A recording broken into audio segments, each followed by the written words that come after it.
You are now listening to the Beats, Brews, and Life podcast. Beats, Brews, and Life.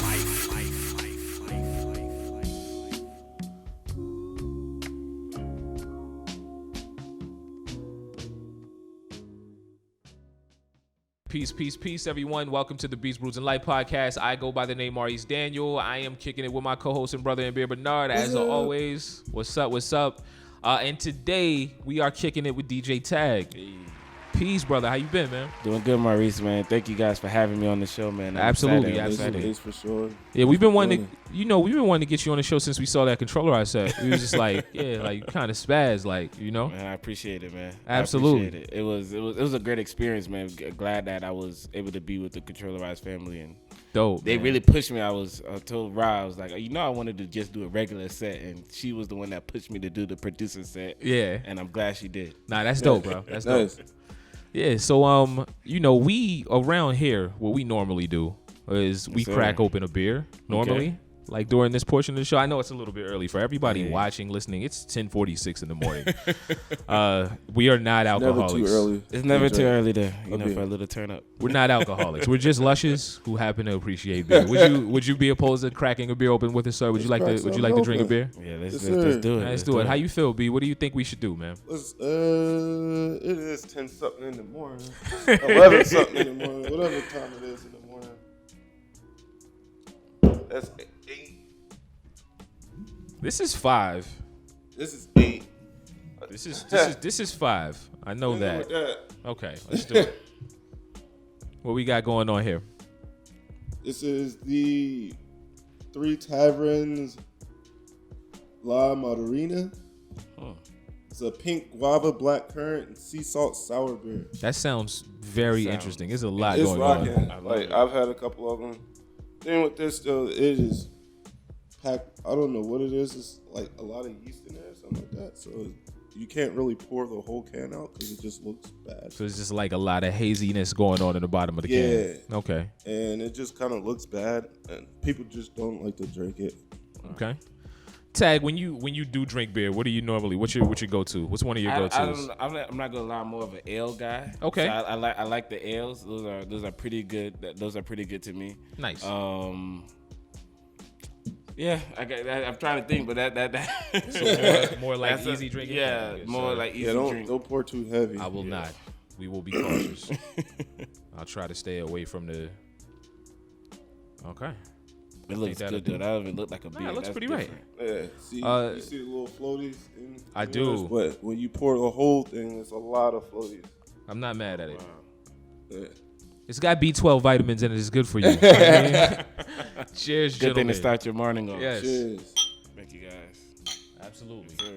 And we have 3 Taverns proper glassware. Oh, that's good. I love it. That's easy. That's sour. It's nice and tart though. It's not it's not like dialed back. Packed with fruit. Yeah. So a little bit of free game for the people, but no. What would you do with something like this? What do you do with I might have to take another sip. What do you do with the pink guava, black currant, and sea salt sour? So it's a lot of dark fruits. Like you get a lot of the black currant and what is it, blueberry, right? Yeah. It's pink guava, black currant, pink guava, and sea salt. Oh yeah, there we go. So, but you get a lot of that dark fruit taste, and it's more tart than sweet. So you can definitely do something more on the sweeter side. Like there are sweeter dinner foods that you could do to kind of help with it, especially with the sea salt in it. They're sweet and salty. So something sweet. Yeah, something sweet would be dope with this. Okay. Like, what do you think when you say something sweet? Like, what do you think about when you think about something sweet to go with this? Like, what would you? Man, trying to think of something sweet, but not like too crazy sweet. That's good. I love this beer. That's great. It's a really good beer. Yeah, that's great.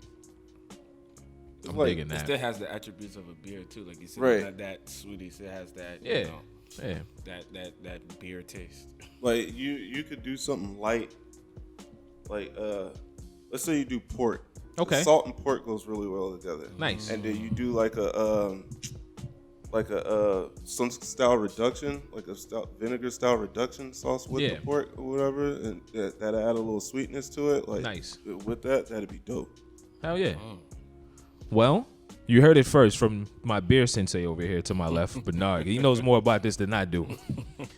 So anyway, I would dare to say that was a successful first pour. Yes, sir. I can't even speak this morning. Successful first pour. Yeah, that was a successful first pour. Can I get one more cheers for you, gentlemen? Cheers. All right. And what we're going to get into now, we're going to get into a 20-minute beat set from homies who we actually know, people who we've met in our travels, or people who've been awesome enough to send music into the show. If you would like to send music into the show, you could do so at beatsbrewsandlife@gmail.com, all one word. Word of advice, please label your beats. Please give us your actual artist name. Give us any information, social media information that you can give us. We want to make sure that we give everybody the proper credit. So anything that you want us to know, please make sure that you add that in the beat tagline.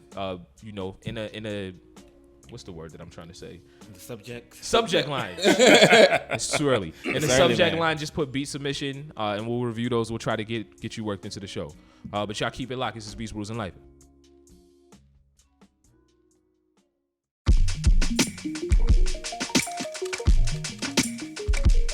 Pimp, pimp.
Peace, everyone. Welcome back to the Beats, Brews, and Life podcast. I am still your host, Maurice Daniel. I am still kicking it with my brother in beer, Bernard. Sad. We are still kicking it with DJ Tag. Hey. We just had a pretty good sour.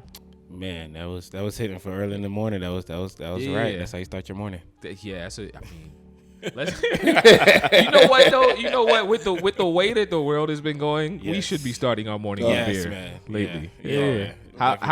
How have you been dealing with everything, with the COVID-19, with the protests? How do you feel about everything? Man, it's been an adjustment, but it's also great to be in this time. To be honest, I think a lot of us have been like, "Oh, 2020 is the year from hell," and it's just so bad. But I think when I think of 2020, you talk about clear vision, and I think we were just beginning to see things clearly as far as what's going on in our society, what's going on. And so from that standpoint, it's really good to be a part of it and to see, we're this young generation taking a stand, even from the music that's dropping to people's political stance, just making sure that, Black Lives Matter and making sure everything, our people are safe is a good thing to be a part of, even though it sucks that it is Corona. You can't, from the business standpoint, it makes sense, but it's good to see that change is coming, and sometimes you have to go through those rough patches for that to happen. I'm a firm believer in things being a little bit jacked up can really do great things for your life. I know that sounds crazy, and I know that there are people who really struggle with these things, but I hope that everybody makes it out okay. Exactly. But I believe the struggle kind of creates some progress. I agree because it's where that you get complacent and you just kind of it's easy, and then it's that struggle that makes you want to move. You gotta be shaking a little bit every now and then, right? Exactly. On that note, How about we crack open another beer, Bernard? Yeah. How do you feel, man? What do you think we should crack open, sir? So we have a sour IPA over here. We have an American Indian Pale Ale coming in at 8%, and we have. Oh, that's the same one. I meant to grab the other one out the cooler. All right, it's all good. Literally, we have an IPA or a sour IPA. Let's leave it up to the guests. What are you feeling? Man, you asked me where that other sour IPA was hitting. I'm ready to try another one. All right, let's do it. So he was digging the sours. Okay, Yes. no doubt. So just a question while Bernard gets a beer ready. Sure. Before when you grab a beer, you said you normally kind of like just gravitate towards like an ale or something like that. Yeah. Okay.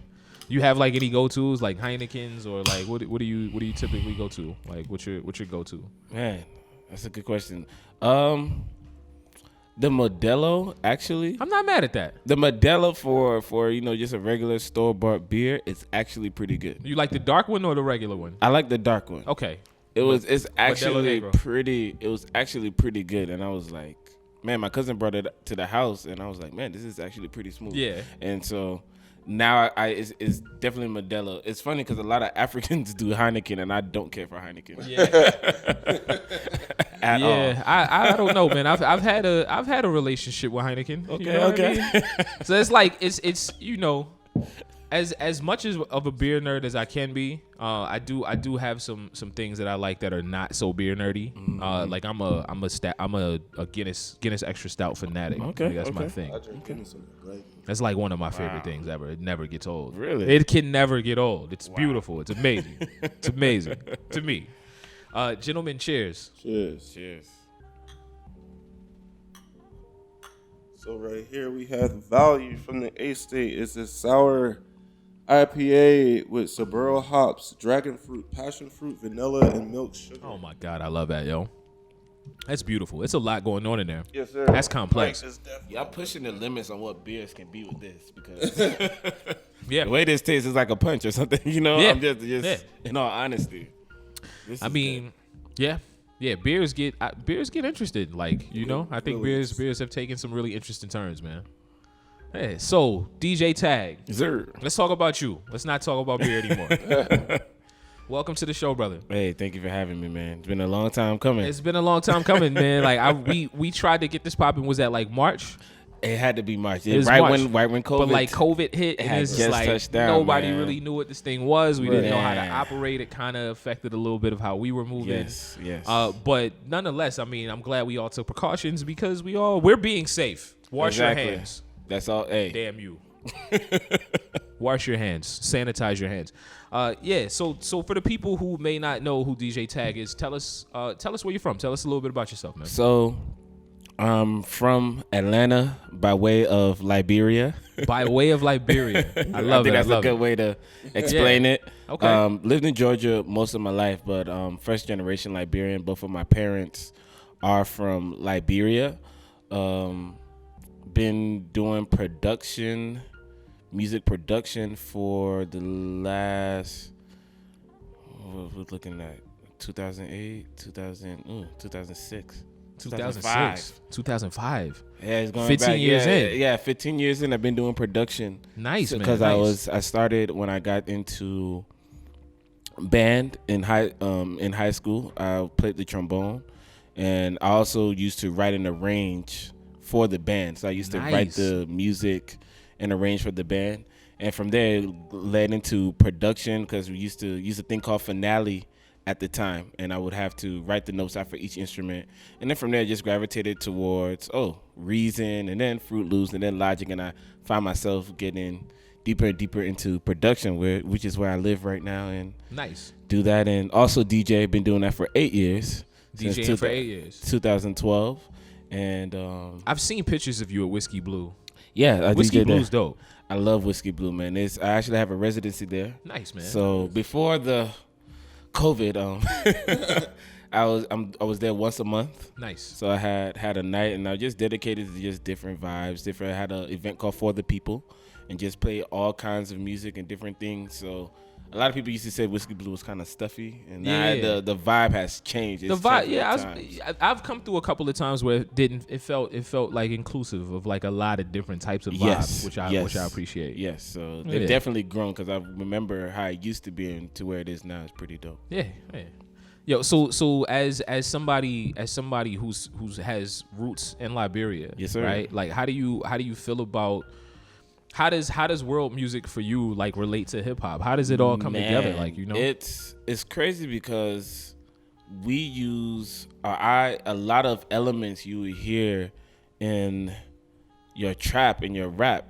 Those are just descendants from Africa beats. I know it sounds like everything cliche. Is though. Like I don't know, Man, like it's Latin crazy. music, like Yes. you know, like Jamaican, like it's all descendant from you know. So like you take a little bit and it's crazy because the way the sounds and how we have those rhythms, for me it means a lot, especially to have that sound now on the world stage too. When a lot of times the world music didn't get as much credit as it deserved, in my opinion. So to have that music now on the world stage and now using that to pull and make a hip hop track or make other world music is a pretty dope thing because I grew up with it. So it comes more naturally for me when I'm producing to just have that element of my ethnic background in the music. Right. You know, so. Yeah, that's I don't know, man. It's so many things about where world music is, and I hate saying world music because like you want to be specific about like whatever music you're talking about. You want to give beats, you know? Yeah, you want to give like I want to give the flowers to like wherever it's coming from. I don't want to just label it as a whole. That's true. But I do recognize that like you know before it wasn't. It was like a thing where like everybody around the world was trying to make it on the American stage. Mm-hmm. And like now I just feel like, you know, this music is good on its own. Like it's not worried about being on the American stage, but it's made it to the American stage nonetheless, I agree. right? I think it's because people have taken value in themselves now, and because the world has gotten smaller where we can see these things in real time. A lot of times you see National Geographics, and I think sometimes to me, Africa or different places are portrayed in a different light. And now that the world has gotten smaller through Instagram, social media, you see real time how people enjoy the music, enjoy the culture. And these artists are becoming more like, I don't have to go to America and make it. My people appreciate me right here. Yeah. And that transcends to America, and they become own stars in their own right. Like, I love it, yo. I love seeing it. It's a beautiful thing. It's a beautiful thing. It is. So when you started producing, mm-hmm. what was your first DAW? What was the first thing that you made a beat on? Like, what man, was the very first thing? First beat I made, and I actually remember the first beat I made was on Fruit Loops. Okay, Fruit Loops. Which one? Which which edition? God. You about to make me go back. Was it 7 or 6? I'm about to say. I think I started with 8. I think I was on 7 or 6. Okay. Yeah. And I literally remember one of the first beats I made. I took a Shawty Lowe's part of when he was on Day No, and he said, "All I needed was some Skittles," and I sampled that, and I made a whole beat. Just that sample. I love All I needed was some Skittles. Yeah. Just looping, and that was the beat, man. And that was like one of my first beats that I actually did outside, like I said, of arranging music. Like I used to take the band music and arrange. Yeah. So. Nice. Yeah. So what made you want to start producing? Man, it's just I've always been drawn to music, and I play keys for, oh my gosh, I play keys for about, man, I honestly can say 20 years. Like, wow, yo. It's been 20 years, but the interesting part, like I just feel like, not trying to get into religious belief, but I just feel like I'm ordained for that music. No. Because my grandmother actually put a Bible, a hammer, and a piano in front of me, and I was like 1 or 2, and she was like, whichever one he crawls to, that's the one he's gonna do for his life. And I end up crawling to the piano. Yo, that's awesome, yo. And that's exactly what I've been doing. Then, like, my mom at the time didn't have money to really teach me how to play keys. So she like just prayed over my fingers and was like, God, anoint his hands, let him, he know he wants to play music. And I've been playing. I never like had. You never had formal teaching to play the piano? No. The one time I had teaching was way in high school, and it was for 2 weeks. and that was it. But everything else, I love myself. it, bro. Yeah. These are the type of stories that I appreciate a lot, man. Hell yeah, that's hella dope, yo. Raw talent. Yeah, man. That's hella dope, bro. So you've been making music for 15 years. You've been playing keys for 20 years. Your parents are from Liberia. Yes, sir. You grew up in Atlanta. Yep. What are you listening to right now? Like that's like I just like, and not even just right now. Yeah. But like yes, I do want to know who you're listening to right now. I'll give you an example. Okay. I am obsessed with Freddie Gibbs' latest album. Man, he is. Can't leave it alone. He has that situation with him and Jeezy. It's just been amazing to see how he has outgrown that situation. Yeah. To see the route and the freedom he has. Went a whole nother direction. Man. He was a trap rapper when Yes. he was I like, mean, yes, and that's Yeah. what Jeezy wanted. So to see his growth, like to see him with the last project, that Mad Libs, Right. Well, I really think it's unfortunate that like there's a disconnect and a divide between like hip hop heads. I'm gotta do air quotes here, hip hop heads, and like people who do trap music, because I feel like you have to acknowledge that it's all in somehow like there's a relation between all of this. Right? Yes, definitely. It's not just you don't just have like one type of like a creative at the end of the day. And I don't think that we like at the end of the day, like what we have to admit is that like trap music is black music. It doesn't matter whether like Exactly. you put your feelings to the side. Like the way that I feel about like trap is just like we should be using it to like evolve like the whole entirety of black music. It shouldn't be like this thing that's like, it shouldn't be these two divided camps of boom bap heads and like trap heads. I think we should all be. Wait, I love trap music. Man. I like trap music too. Like, man, Me too. I saw a little quote the other day. It said, "Don't let this trap music fool you. We got degrees over here." And I'm like, we can listen to trap and still and still be extremely intelligent, and still be extremely thoughtful. Like, and to be perfectly honest, like some of those drum patterns are extremely difficult. Man. And if you can't recognize that as a producer, I think that there's a bit of a problem with that. Yes. Yeah. Sorry, I was you asking good, what you you were good. listening to. I was following. I was enjoying you. I'm like, yo, we diving into it. I love Yeah. it. But no, like you were saying, I think I've been listening to a lot of trap and Afrobeat. I think I've just been listening to like, my heritage, my life. I've been listening to the Afrobeat side, and then I can't stop. I've had since it dropped the Lil Baby, the Bigger Picture. Man, I've been burning a hole in that thing. I haven't heard it, so I'm slipping. My goodness, but he got political, and then like you saying, so like where trap is supposed to go, like that to me is now it's not a trap record. I think it breathes beyond. Trap is like a hip hop trap record. It has the trap feel, but that's like you said, that's how it's supposed to be. Where it's like very inclusive. Where look, it's all one. It's all black. Yeah, it's music. it's black music. And the route he took with it, just to get as political, just to get as raw, and just send out the message that he did. Like it's trap beat knocking, but I mean the message is just profound. I mean, the video's dope. I gotta check this out. I'm slipping, yo. I'm slipping. That has been on repeat for me, that particular song. But yeah, a lot of Afrobeats. I've been listening to SARS, World, Jules, different art, Burna Boy, of course. So that's been in my rotation a lot too. And I'm also listening because these Afrobeat producers are just getting better and better. Yeah. By the day, you hear what they're creating out there, and it's just like, wow. Khalid has a song, and it's like the Afrobeat. Oh my gosh, you got to hear Khalid, DeVito, and just to hear the production is just. Yo, like production wise, like what a lot of like trap artists and Afrobeat artists do with percussion is just like I listen to it. I'm like, did you sample any of this? Are there loops in this? Like, how are you doing this? Right? Like, man, and it's a million questions. So like, I appreciate it like deeply. Man, the syncopation on these, like you said, the trap beats and the Afro beats is just craziness. Crazy. And it's some stuff, it's like, man, is this really taught? Is this the talent? But like you said, it's coming from us, black people living off evolution. The beat. The syncopation coming from Africa, the different offbeat rhythms you hear, that's just African music. That's just world music transitioning to trap or whatever. Just everything is transitioning, which is good to hear. Yeah, nice. So I have more questions about your upbringing, about like where your folks are from. Like what is Liberian soul like? What was your parents listening to, bro? Man, so my dad used to actually, because he grew up here a little bit. He went to school in Syracuse, So he grew up. I listened to a lot of oldies. So a lot of the, he listened to like Earth, Wind and Fire, things like that.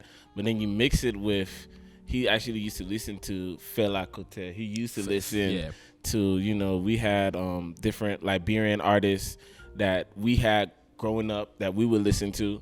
A lot of other gospel, Afrobeat music that we grew up listening to. So that's a lot of where like my palette was like listening, because that was what played in the house. So a lot of African music, Nigeria, Liberian, but also the oldies. Yeah, I definitely still got my oldies fix. Listening to jazz 107.5 when it used to be the jazz station. Yeah, yeah, for sure. So that's a lot. That's what my parents used to listen to. So having all these different cultures around you, New York culture, Southern culture, African culture, do all that kind of play into your music production? Most definitely. I take a lot, like when we do the set, I have like, I call it Afro trap. Okay. Because I like where this is headed. we take those same rhythms, and shout out to my partner Lasana Ace Harris, dope producer.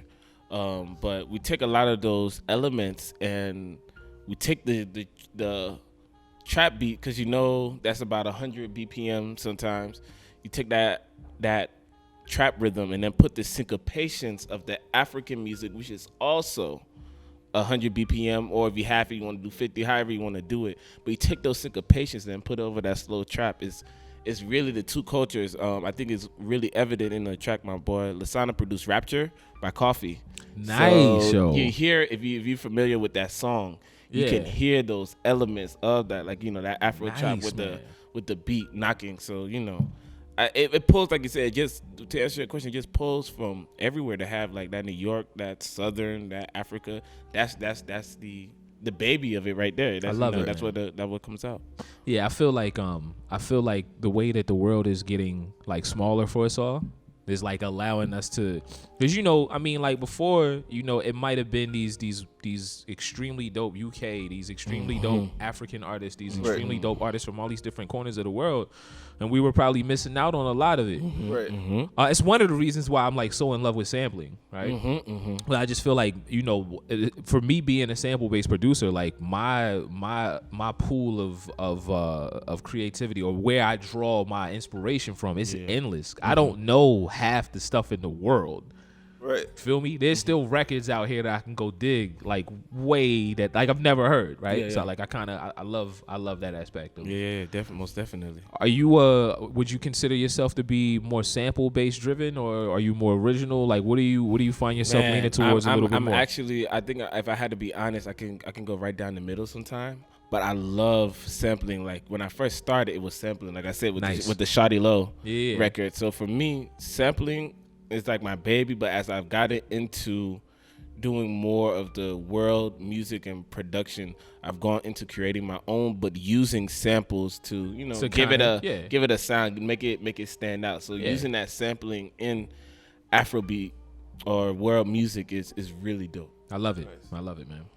I love it. So we don't have a whole lot more questions for you, but there are a few important questions. Let's do it. All right. So first of all, what's your current setup? What are you using right now? Like when you go home, like what's your current setup look like? Man, so I actually, because we just moved the fiance in, so I actually now officially in my home. Congratulations. Thank you. Yes.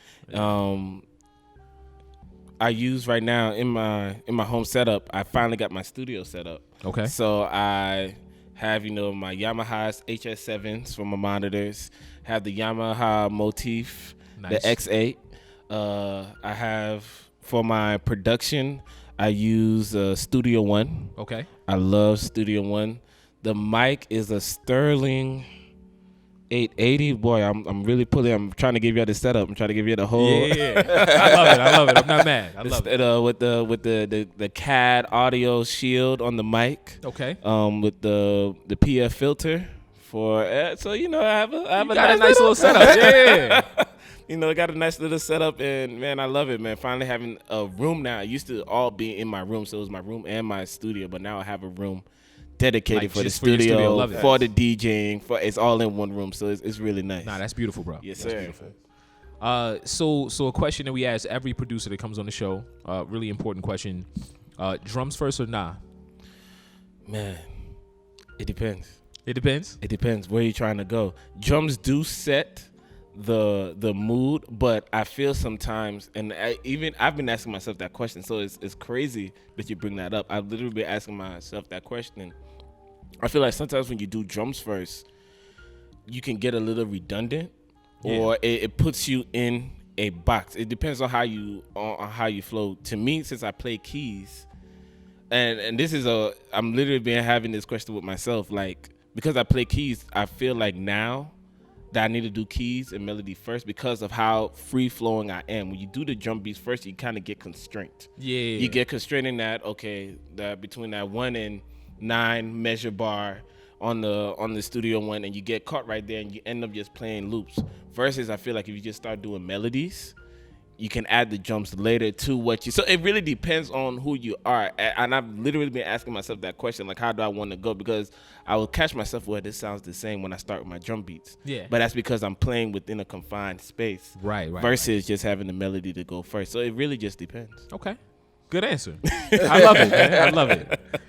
I think just 2 more questions, man. Another really important question. If you have a Mount Rushmore of producers and you can give us like 4 or 5 of your top producers, like, who are they gonna be? Man, who are those influences? Man, one gotta be Kanye.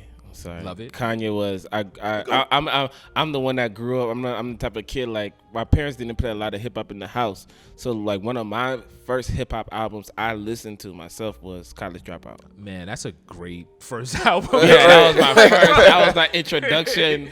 And I couldn't stop playing drug dealing just to get, man. That first track. That's a Kanye has to be up there. Pharrell. Okay. I love Pharrell. Now, this one is gonna might hit people sideways, but Juicy J.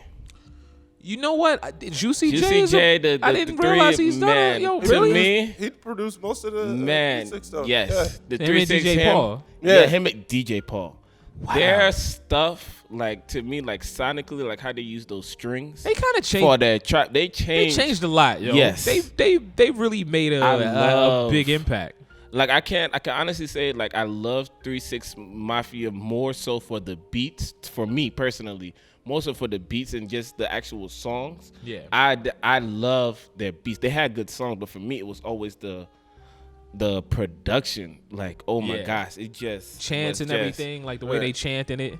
I love it, yo. Man, they just killed it. And the fourth one, man, it's so many, man. For me, I had to give it to Timberland, man.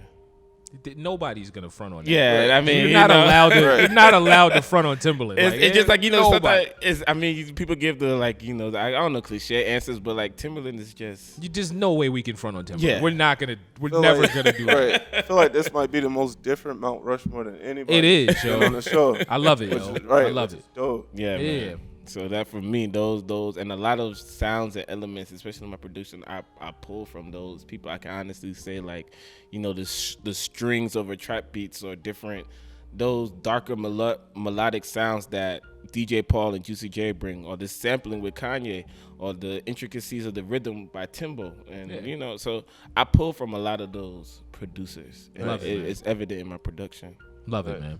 Love it. We'll bring back an old question. Yes, sir. That we used to ask. If he was on a deserted island right now,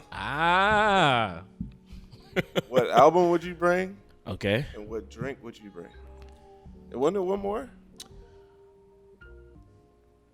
We used to ask if you wanted to bring a spirit, a beer, and an album. Yeah, that's what it was. A spirit, yes. A beer, right, and an album. Okay. So what alcohol, cognac or whatever, and then what beer, and then what album? I can't lie. I will have to. I'm bringing Hennessy to the island. I'm man. not mad. I'm bringing Nobody. I'm bringing the Hennessy Black. Again, nobody's gonna front on Hennessy Black to the island. Okay. while I'm listening to College Dropout. Hey, love it, perfect. And I might have some apple ale to go right alongside with it. I'm not mad. I might just put the Henny in the ale. Just I'm on a deserted island. Listen, that sounds like an island venture right there. Yeah, for sure. So hey, All right.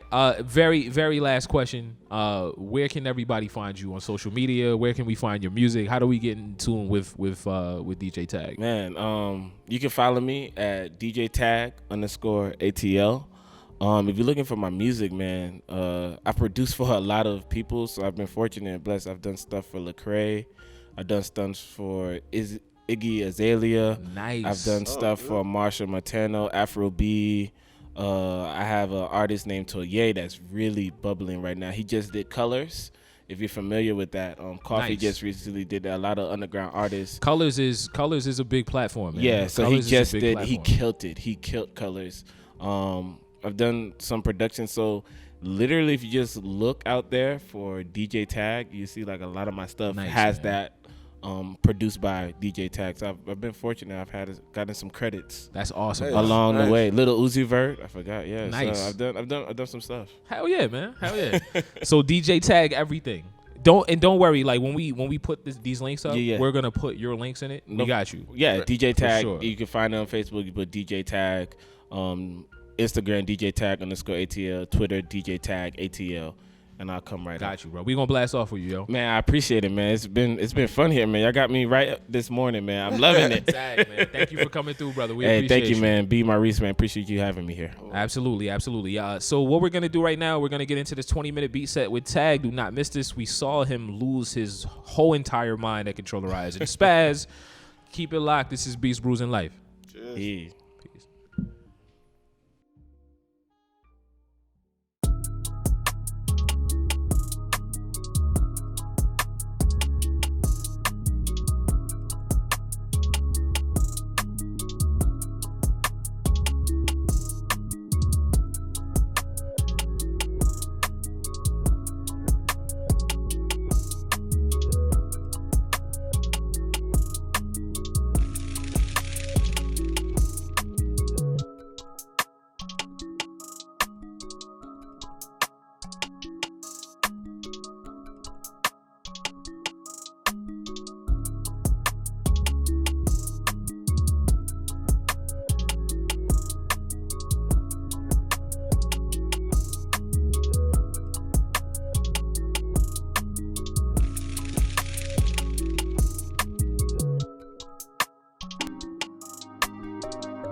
DJ Talk, DJ Talk.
sure. I just share it, cook up for me. Well, you surely want, but them not come for me. I just share it, go telling me. Well, you surely want, but them not come for me.